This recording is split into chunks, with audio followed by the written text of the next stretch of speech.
Hello everybody, we are here in Madrid, Spain, in Golf Coaching Academy, based in Real Sociedad Española Club de Campo. And we are here in the putting studio because today we are going to talk about K-Best and putting.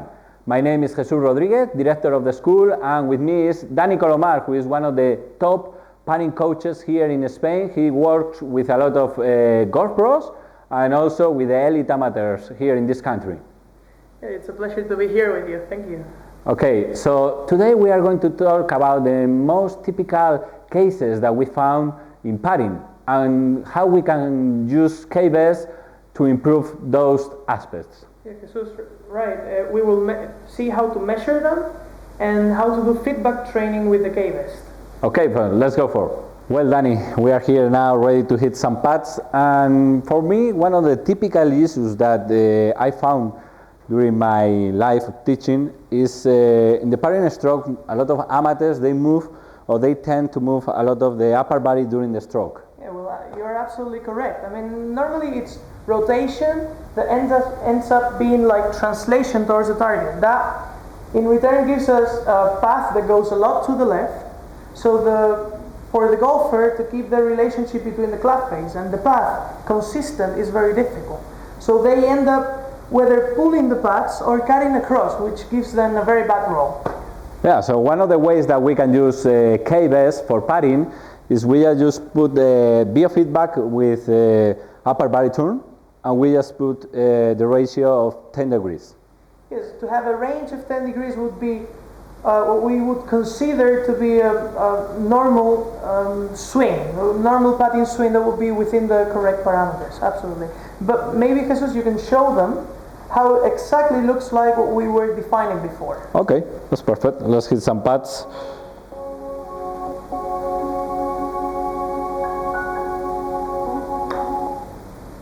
Well, Jesus, it might look exaggerated, but actually, this is what we see all the time, right? When that's correct. Players, I mean, especially amateurs, beginners, start playing the game. They want to see the ball going towards the target, and what they do is rotate too much and translate.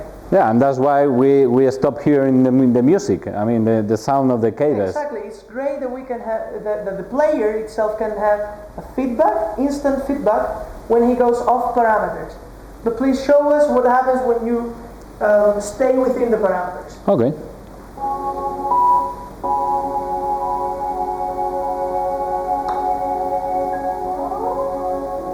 See, I was watching the ball, but I didn't turn a lot. No, yeah, with upper that was a perfect example, and I think personally, I think it's a very good tool to have for the player, with or without the coach, that he can match a feeling.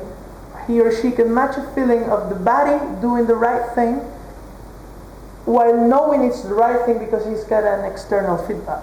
Okay, thank you, Dani, for sharing all the info that you know. You are an expert in putting, and thank you very much.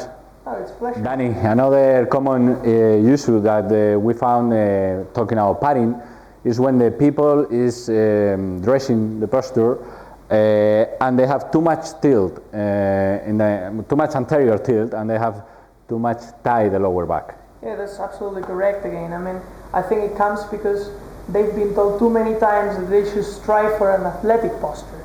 And their idea, or the idea that most amateurs have of what is athletic, ends up being too tight in the lower back. The two problems that I'm sure you also see with your players is, first, they will lock the upper body too much, and in order to create movement, they will need to recruit the lower body, which is not very advisable for putting. And the second and most important, I think, is we have to face it. If they have lower back pain, they won't practice too much. Yeah, that's correct. That's the typical feedback that we have from our students. Absolutely, I think everybody has that problem. So maybe, Jesus, you can show us exactly how would it look like, or how would it work when the player gets in the correct posture, and then what happens when the player goes off track. Okay, so in this case, we use the biofeedback for the pelvis bend.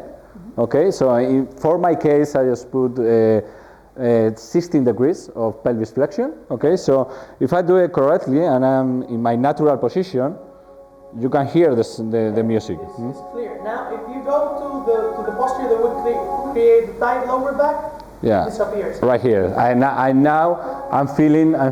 I was in the second part when I was not here in the music. My lower back was tight. I think this is a good thing about this training method, this instant feedback that the player has.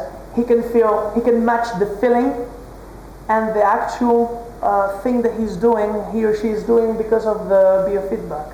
Okay. So thank you very much, Danny. And this is another way of how can we use KBS for padding.